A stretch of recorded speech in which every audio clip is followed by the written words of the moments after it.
राज्याचे मुख्यमंत्री देवेंद्र फडणवीस यांनी विकसित महाराष्ट्र 2047चे विजन समोर ठेवत वर्ष 2026-27चा अर्थसंकल्प सादर केला। हा अर्थसंकल्प विकासाचा समतोल साधणारा व सामाजिक समरसतेला चालना देणारा असल्याचे मत आमदार संजय खोडके यांनी विधान परिषदेत व्यक्त केले। राज्य विधिमंडळाच्या अर्थसंकल्पीय अधिवेशनात अर्थसंकल्पावर झालेल्या सर्वसाधारण चर्चेदरम्यान आमदार खोडके यांनी सांगितले की राज्याची अर्थव्यवस्था 2047 पर्यंत $5 ट्रिलियन करण्याचे उद्दिष्ट ठेवण्यात आले आहे।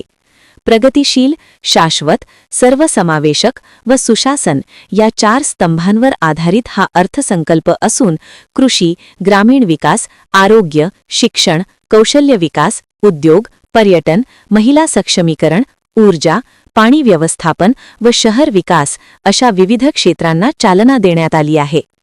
मुख्यमंत्री फडणवीस यांनी दिवंगत लोकनेते अजितदादा पवार यांच्या स्मरणार्थ भव्य स्मारक उभारण्याची तसेच उत्कृष्ट नागरी कामगिरी करणाऱ्यांसाठी अजित पवार गतिमान नागरी सन्मान पुरस्कार सुरू करण्याची घोषणा केल्याबद्दल आमदार खोडके यांनी त्यांचे अभिनंदन केले।